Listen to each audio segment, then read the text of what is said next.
मेरा नाम काव्या है। मैं 36 साल की हूँ।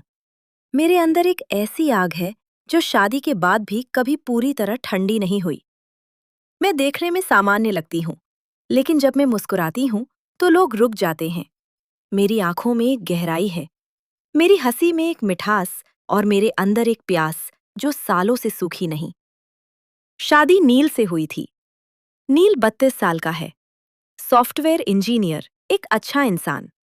लेकिन उसका काम उसे हर महीने 20 से 2 दिन बाहर रखता है। अमेरिका, यूरोप, सिंगापुर, कहीं भी। जब घर आता है तो थकान के मारे सो जाता है। उसकी बाहों में वो पुरानी गर्माहट अब कम हो गई थी। मैं तरसती थी किसी की मजबूत गोद का, किसी की आवाज का जो कहे, काव्या, मैं हूं ना। हमारा घर बड़ा है, 3 मंजिला। नील के माता पिता गुजर चुके हैं।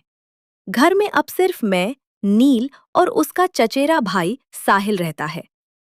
साहिल 35 साल का है।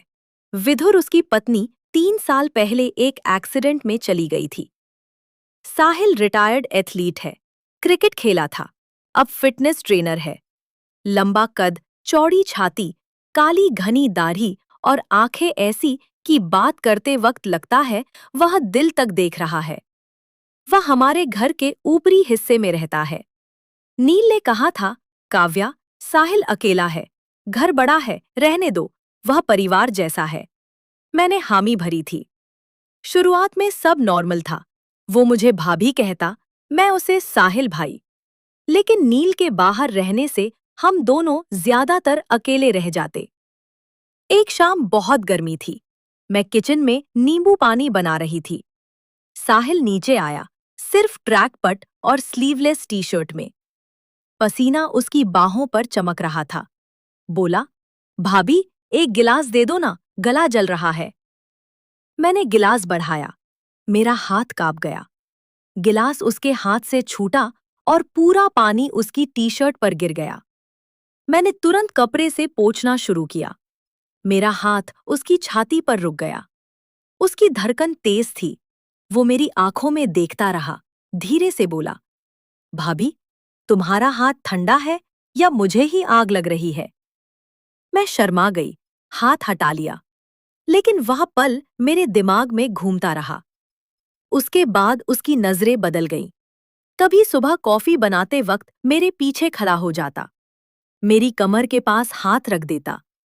कभी शाम को टेरेस पर बैठे बैठे मेरे कंधे पर हाथ रखकर कहता, भाभी, तुम थक गई हो लगती हो। मैं रोकती नहीं थी, क्योंकि अंदर से मैं तरस रही थी। नील की कमी मुझे हर रात सता रही थी। फिर एक रात आई। नील फिर से 2 हफ्ते के लिए लंदन चला गया था। बाहर तेज बारिश हो रही थी, बिजली कड़क रही थी। अचानक पूरे घर की लाइट चली गई।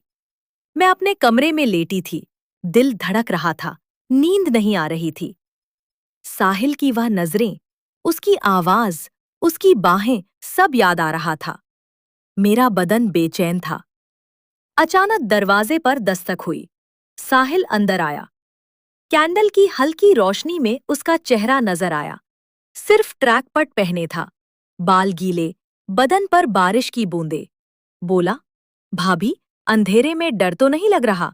मैंने सोचा चेक कर लूं। मैं बेड पर बैठ गई।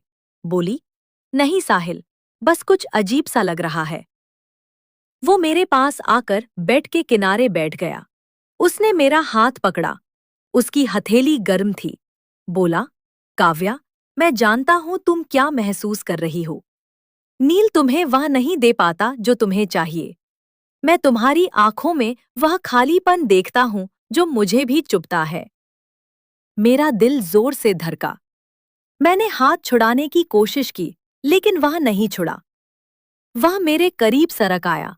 उसकी सांसें मेरे चेहरे पर पड़ रही थी।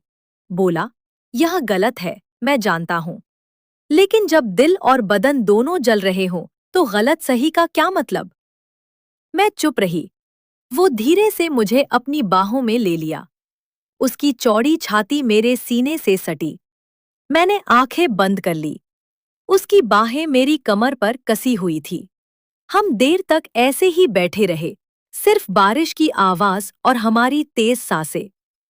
फिर उसने मेरे कान में फुसफुसाया, बस एक बार मुझे इतना कस के पकड़ लो कि लगे मैं तुम्हारा हूं। मैंने भी उसे कस लिया।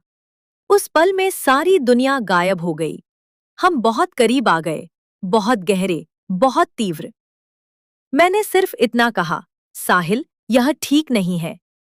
लेकिन मेरी आवाज में कोई विरोध नहीं था। वो रुका नहीं। हम दोनों उस रात एक दूसरे में खो गए। उस रात के बाद हम दोनों एक दूसरे से दूर नहीं रह पाए।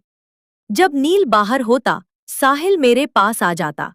कभी किचन में, कभी टेरेस पर, कभी शाम को लिविंग रूम में। वो मुझे अपनी बाहों में भर लेता। मैं उसके सीने से लगकर रह जाती। उसकी गर्म सांसें मेरी गर्दन पर पड़ती तो मेरा बदन कांप उठता। हम बातें करते, उसकी बीती जिंदगी, मेरी अकेली रातें, वह प्यास जो दोनों को सता रही थी। एक दिन नील फिर से 12 दिन के लिए दुबई चला गया।